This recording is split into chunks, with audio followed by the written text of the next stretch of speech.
साथियों, आज बहुत ही खुशी की बात है कि हमारे बीच मानस भाई कवि माथुरकर जी आए भी हैं। मैं इनके घर कल जाने वाला था, इनको बधाई देने के लिए जन्मदिन की। कल 2 अक्टूबर था, लेकिन किसी कारणवश नहीं जा पाया। लेकिन बड़ा मेरा सौभाग्य है कि वो मेरे ऑफिस में यहाँ पर आए भी हैं और मैं उनको आज इस अवसर पर बहुत ढेर सारी बधाई देता हूँ। और हमारे पांडुरंग की शान, क्योंकि हमारे यहाँ कोई कवि नहीं है और कविता सिखाई इन्होंने है, और एक हमारे पांडुरंग का कीर्तिमान बहुत दूर तक फैला हुआ है इन कवि के माध्यम से। तो मैं ऐसे कवि को, मेरे मानस भाई को बहुत बधाई देता हूँ। बधाई भाई इकबाल जी, विगत 25 वर्षों से आपका स्नेह मुझे मिला, आज भी मिल रहा है, कल भी मिल रहा है। आप सौम्या भाव के कारण मेरे निवास स्थान नहीं आए, ये बहुत अच्छा हुआ, क्योंकि कल मेरा जन्मदिन पिछले जन्मदिनों की तरह नहीं रहा। ना मैंने पिछले जन्मदिनों की तरह कोई उत्साह मनाया। कल मेरा जन्मदिन मैंने एक काला दिवस के रूप में, एक शोक दिवस के रूप में मनाया, क्योंकि मैंने जब देखा कि जहाँ पर भारतीय जनता पार्टी का राज है वहाँ भी अन्याय हो रहा है, जहाँ कांग्रेस का राज है वहाँ भी अन्याय हो रहा है, इस दुख को मैं सहन नहीं कर सका और मैंने कल दिन भर में बिना अन्न के रहा, बिना जल के रहा। परंतु मेरी इकलौती संतान बेटी छाया ने जैसे ही अपने चचेरे भाइयों को फोन किया नागपुर में, उनका रात्रि 11 बजे आना, मुझे समझाना, परिवार की मजबूरियों को देखते हुए मैंने जल और भोजन ग्रहण किया। परंतु मुझको बड़े दुख के साथ कहना पड़ता है, आप ही मेरे एक भाई ऐसे हैं, आपका ऑफिस, आपका घर मेरे लिए मंदिर और मस्जिद है, जहाँ मैं दिल की बात कहता हूँ। बहुत दुख हुआ मुझे। और इकबाल भाई, आपका ही नहीं, आपके सभी भाइयों का, आपके इकलौते संतान, आपके इकलौते बेटे सुहेल का भी और आपके पूरे स्टाफ का मुझे जो स्नेह मिलता है, मुझे ऐसा लगता है कि मैं यहाँ अकेला नहीं हूँ, सारे रिश्तेदार मेरे जबलपुर में हैं। आपके स्टाफ को देखकर मुझे अपना एक पारिवारिक एहसास होता है कि सब होती है। लेकिन कवि जी, ये जो घटना घटी है देश के अंदर घट रही है, इसके खिलाफ में हमारे बहुत से कवियों ने एक जंग छेड़ रखी है।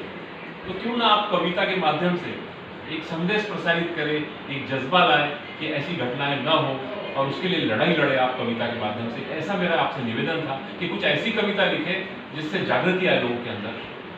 नहीं, मेरे मित्र इकबाल भाई, वो समय नहीं रहा जब कवि साहित्यकारों की कदर थी। शासन प्रशासन उनको बैठा के सलाह मशवरा करता था।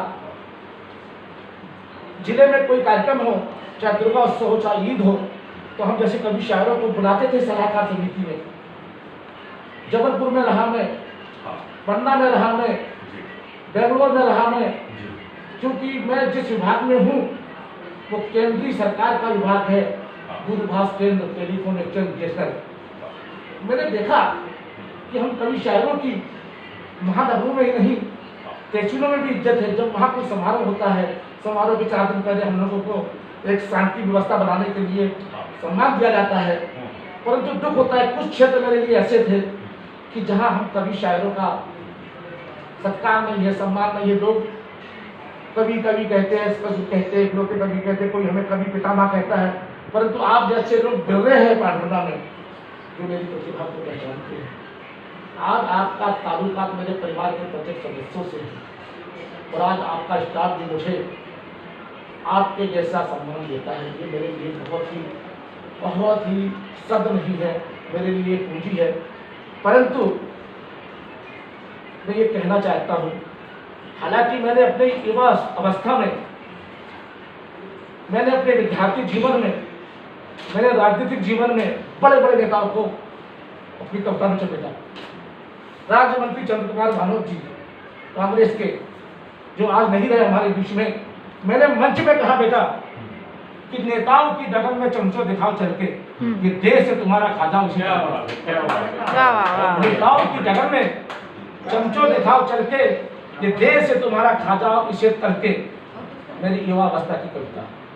मैंने माँ पे लिखा, मैंने हृदय को अपने सुमन कर लिया, माँ के चरणों में रखकर नमन कर लिया। कोई रोता रहा एक ही बूंद को, मैंने सागर को अपने नयन कर लिया। अरे वाह, बहुत बढ़िया। कवि जी एक बस अंत में एक और प्रश्न था मेरे पास में आपके लिए।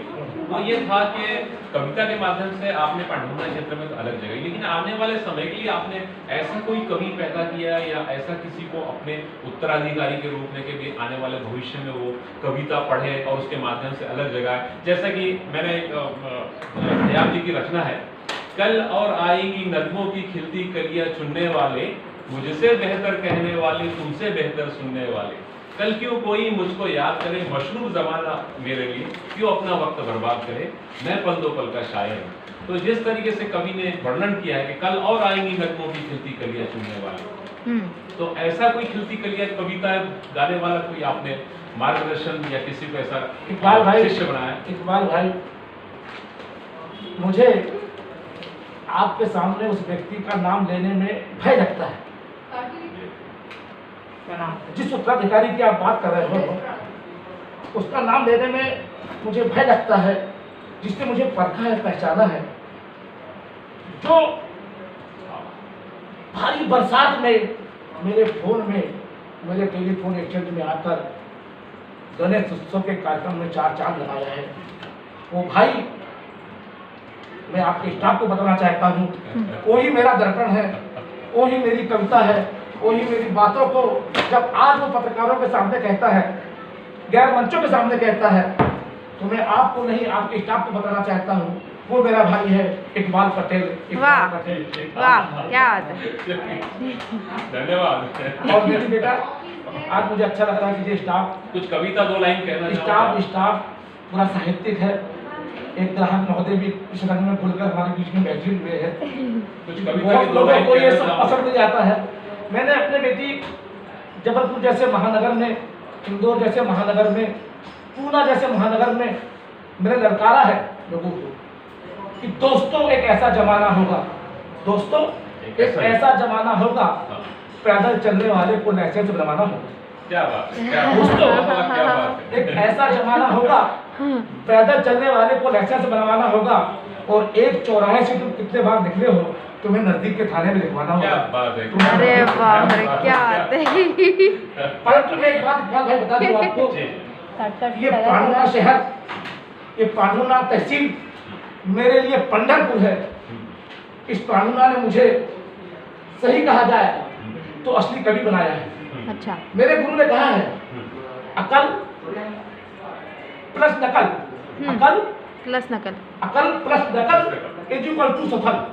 अरे वाह, नकल के लिए अकल चाहिए, हाँ, इज इक्वल टू और नकल मारते मारते व्यक्ति कोई ना कोई वैज्ञानिक बन जाता है, कोई कवि बन जाता है, कोई साहित्यकार बन जाता है। सही बात। सही बात है, आज बड़ा गर्व का विषय है कि ग्रामीण क्षेत्र में रहने वाले हमारे भाई हाँ, आज पांडुना शहर ही नहीं, पूरे मध्य प्रदेश में एक नाम लेवा सही बात, व्यक्ति है। सही बात, नाम है भाई सही। इकबाल पटेल, जो मुझे नहीं, मेरे परिवार को, सबको सम्मान देता है। बिल्कुल सही सर। और मुझे उम्मीद है कि जब भी पांडुना में कोई कवि आएगा, तो जिस तरह मुझे वो प्यार करते हैं उस तरह वो प्यार करेंगे, और जब भी कभी कोई चर्चा करेगा, मुझे पता है, एक बार इकबाल भाई ट्रेन में कि बस में जा रहे थे जगदलपुर तक भी, तो किसी कवि से जिक्र किया उन्होंने, तो सौभाग्य मेरा, उस कवि ने बताया कि मैं अनजान राज जी को जानता हूँ। अरे वाह, मगर दुख की बात है बेटा, अच्छा, जितने अच्छे उच्चारण से मेरा नाम आप लोग लेते हो, अनजान दास को अनजान दास कहते हो, माथुकर को माथुकर कहते हो, परंतु इस क्षेत्र के कुछ भाषी लोग ऐसे हैं, कुछ ऐसे लोग हैं जो जिनकी मराठी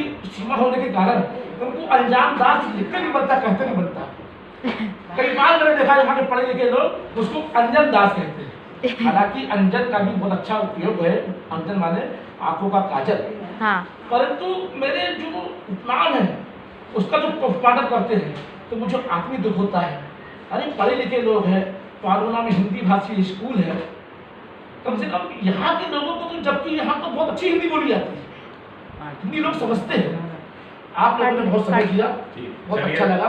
और मैं एक बात जरूर कहूँगा बेटा, बहुत खुशी की बात है कि इकबाल भाई कुछ कहना चाहते, उसके पहले मैं एक ही बात कहूँगा कि कोरोना महामारी से बचिए, कोरोना महामारी से बचिए, औरों को भी बचाइए, मात पिता की घर बैठे ही बातें अमर में लाइए, मात पिता की घर बैठे ही बहुत बढ़िया। अमर में लाइए। हमारे कवि आप सभी बच्चों ने मेरे को सुना, स्टाफ ने सुना, मैं आपका आभारी हूँ और आभार के लिए कहना चाहता हूँ कि आभार किन शब्दों में करूँ व्यक्त आपका, आभार किन शब्दों में करूँ व्यक्त आपका, हमको जो बहुगुण मिला वक्त आपका। अरे वाह, नहीं आप चलिए बहुत बढ़िया। हमारे कवि अंजन दास जी माथुरकर जी ने बहुत बढ़िया तरीके से अपना जन्मदिन क्यों नहीं मनाया, कि इस दुख के कारण उन्होंने उत्तर प्रदेश की घटना से प्रभावित होकर जन्मदिन नहीं मनाया, ये भी बताया। कविता के माध्यम से अपने जो चीज उन्होंने प्रस्तुत करना चाहिए वो भी किया, और आने वाले समय के लिए उन्होंने जिस तरीके से कहा कविता के माध्यम से, तो मेरा भी प्रयास रहेगा, क्योंकि मैं भी इससे काफी जुड़ा हुआ हूँ। जब भी कवि आए हैं तो उनसे जुड़ा हुआ हूँ, और बड़ा अच्छा लगता है कि ये भी क्रांतिकारी समय था जब कविता के माध्यम से भी अलग जगाई गई थी पूरे देश में। है चलिए, छोटी सी मुलाकात बहुत अच्छी रही, हम धन्यवाद देते हैं कविवर को, है ना, और पूरे स्टाफ को भी हमारे एक बहुत बढ़िया समय में आपके एक अच्छा आपकी तरफ से गाना गा के थोड़ा स्वागत कर दीजिए। बेटी चौहान को और बेटी चौहान की सभी सहेलियों को भी, क्योंकि मैं स्टाफ में आप ही के नाम से बाकी हूँ। आपने मुझे जो सुना साहित्यिक शब्दों में जिसे कहा जाता कि मुझको जबरदस्ती झेला। हाँ नहीं ऐसी कोई बात नहीं है। चलिए ओके। हाँ।